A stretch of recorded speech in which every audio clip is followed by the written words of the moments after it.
Hey Mom, are we going to Grandpa's this year? Summer vacation is just around the corner. My son came over to me and asked with an excited face. Well, your dad can't get time off, so it'll be just you and me. But if that's okay, let's go together. With that, my son raised his hands and cheered happily. My name is Jessica, a working mom of 38, raising a child. I had been job hunting since my son was born, but luckily got rehired at my old workplace around the time he started elementary school, and have been working mainly from home. My son has grown up, now in the 5th grade. I'm considering the next steps in my work life as well. My husband is 2 years older, at 40. He was an ambitious salesman when we got married, but changed jobs 3 years ago, forgetting the favors he owed his old company, supposedly because of a better offer. For some reason, his salary, which should have been increased, has decreased, and the conditions are worse than at his previous company, with long hours of overtime every day. My parents live in the countryside at a rural farm in Nebraska, and my son has been watching farm work since he was little. Now he joyfully helps out whenever he goes to the countryside. My parents seem very pleased to be able to work in the field with their grandson and are always enthusiastic about teaching him. I used to be a little embarrassed that our home was a farm, but now I'm glad that this is where I grew up, and when I go back to the countryside, I help out in the fields again after a long time. My husband, having grown up in the city, dislikes the countryside, and whenever we go to my parents' place, he arranges work, even if he has to force it, as an excuse not to go. He seems to think I haven't noticed, but it's obvious. I'd like to spend about a week in the countryside this year. What about you? I asked my husband just to check. I'm busy with work. I plan on taking my vacation later in the summer. It's always the same. Well, I guess staying a week at your in-laws can be unpleasant. But my son is looking forward to it, so this year I took my son and went to the countryside for fun. Then I get contacted almost every day by my husband. Where's my change of clothes? What should I eat for dinner? It's always such things. I know my husband is not good at housework, so I prepared his clothes so he doesn't have to do laundry, and I've frozen meals and instant meals so he should be able to eat if he can use the microwave. He's a grown man, so if he doesn't like it, he can eat out or buy something. Despite telling him that, he kept asking me questions. It makes me want to tell him to give me back the precious time I've spent preparing for these unnecessary interruptions. When I get home, there are unwashed laundry, uncollected trash, and everything is in disarray. I can't help but sigh. I tried talking to my husband, but he simply responded, I was tired from work. Can't be helped. Just as I expected.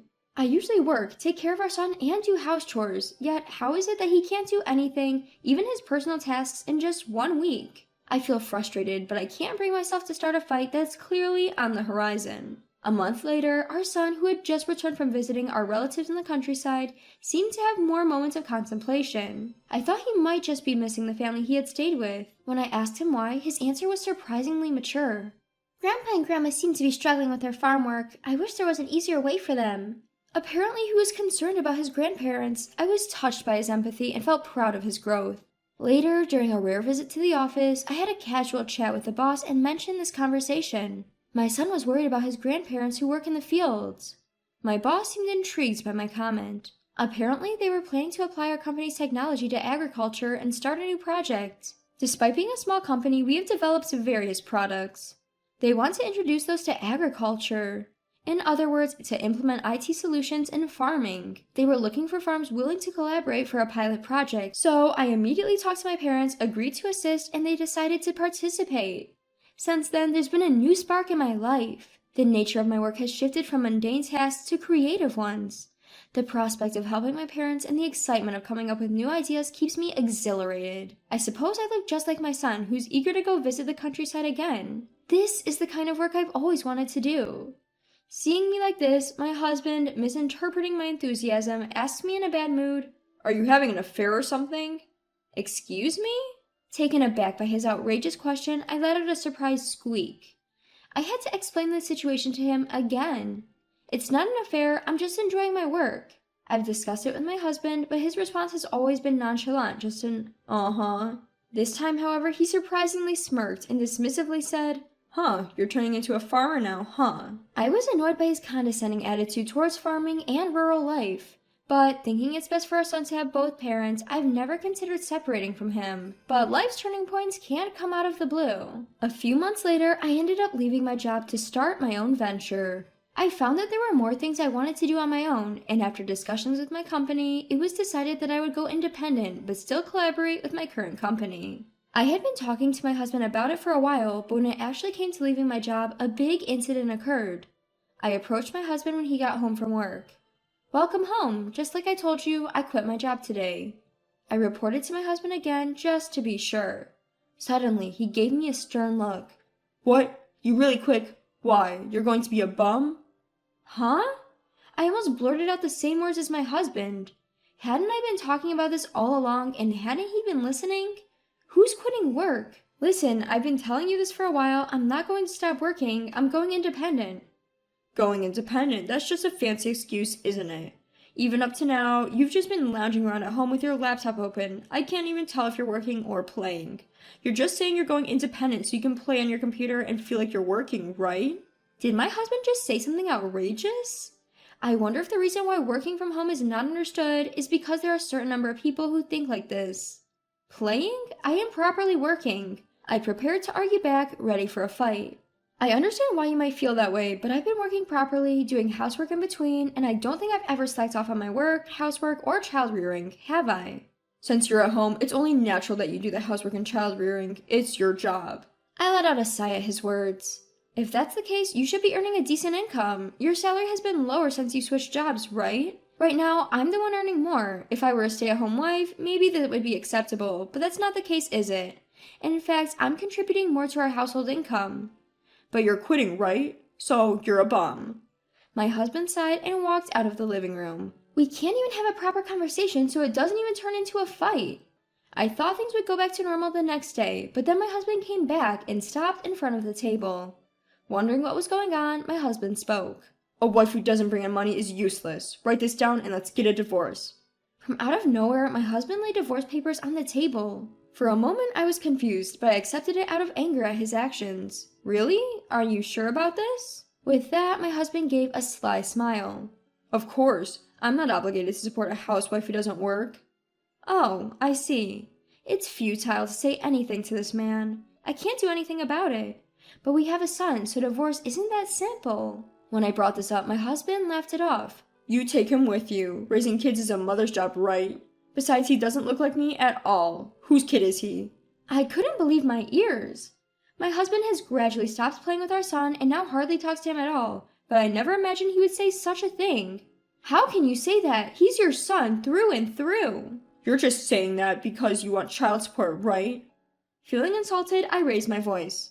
"Well then, go ahead and get a DNA test or whatever, but you do realize what happens if he turns out to be your son, right?" "Yeah, I'll pay child support or whatever if you can prove it." Our son has been through a lot, but he would be transferring to a new school from the new academic year. We'll live in my parents' house and he'll go to school there. My work can be done anywhere, and actually this environment is more conducive to my research on IT and agriculture. Our son also seems to be enjoying helping out with farm work, and he listens intently, eyes shining whether he understands or not when I talk about my work. Before my son and I moved out, the results of the DNA test came back, affirming the father-son relationship between my husband and our son. If I talked to him based on this, he might reconsider the divorce. It would be better for our son to have both parents. That's what I thought as I was about to talk to my husband, but my son, noticing that something was different about me, said, "It's okay if Dad isn't around." Surprised, I asked my son why. Then a shocking truth came to light. My son claimed that my husband was having an affair. Apparently, when he was playing with his friends after school, he saw my husband walking arm in arm with a young woman. It seems he's seen it several times. After he came back from my country home, my son seemed deep in thought. Turns out he had witnessed my husband's infidelity, but it seems he didn't want to break the news to me, fearing it would upset me. I can't say my husband hadn't been acting suspiciously. Since he's changed jobs, he's been coming home late and started bringing his cell phone even to the bathroom, but I just assumed it was normal behavior for a busy worker. I never even considered divorce, so I probably didn't entertain the idea that he might be cheating. Is it possible that the idea that he was persistently telling me that I was cheating on him was because he was cheating? When I thought that, I couldn't help but feel ashamed and consulted with my mom friends. To my surprise, she confessed to having seen my husband with a woman who looked like a mistress. Moreover, my friend had instinctively taken a photo of the scene with her phone and was contemplating whether to tell me. If he wanted to cheat, he could have done it somewhere less conspicuous. Probably thinking I'd be homebound because I work from home, my husband surprisingly had been going on local dates. While my husband was in the shower, I pretended to have something to do in the bathroom, checked his phone, and conveniently found messages from the woman he was allegedly seeing, and I saved the evidence. I also found discarded receipts in our room which indicated my husband's whereabouts. Gathering evidence of his infidelity wasn't as difficult as I thought. Through my lawyer, I'm demanding alimony and child support. I didn't think he would pay willingly, so I involved a lawyer. As expected, I received a call from my husband. To my surprise, my husband even showed up at my parents' house, which he despised visiting. What is this all about? When I answered the doorbell, my husband started shouting. Isn't it clear? The amount claimed for damages and child support. Oh, and the DNA test results, too. You said you would pay child support if paternity was confirmed, right? So make sure you do.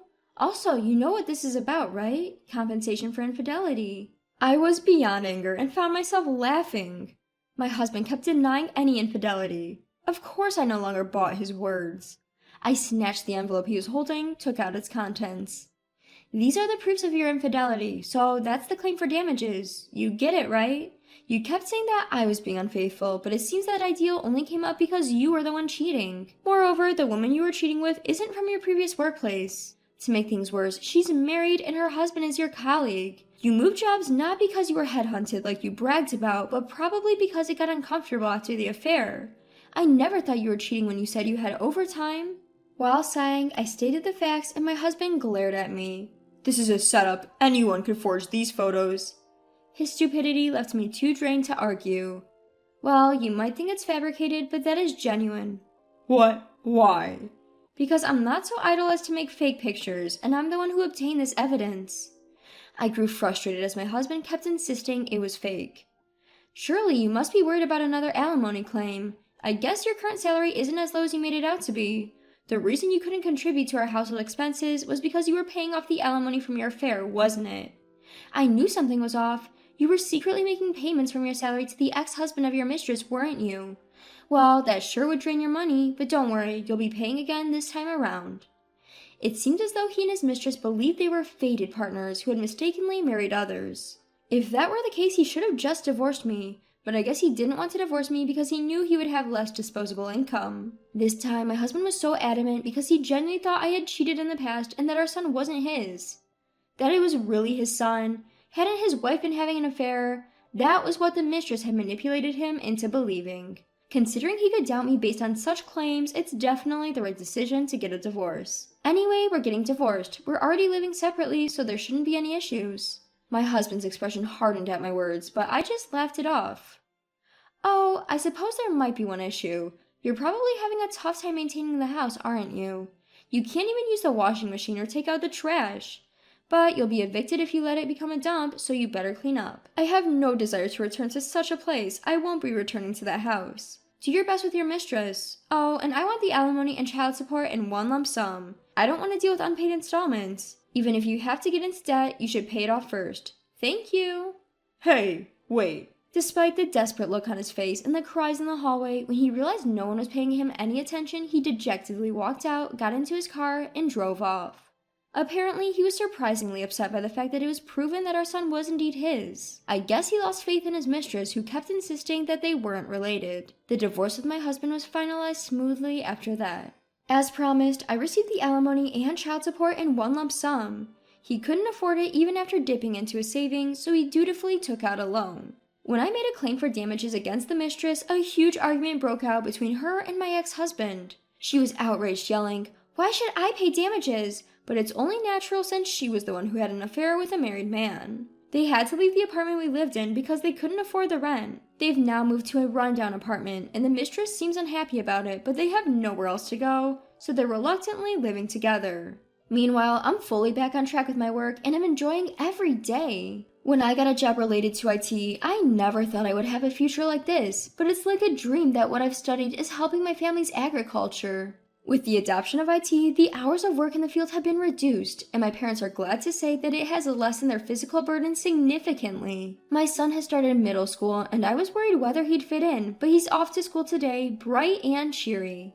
He still loves spending time in the fields, but he's also shown an interest in my work, and recently, he started asking me to teach him how to use the computer. I know it might seem like I'm a doting parent, but I can't help but look forward to the future.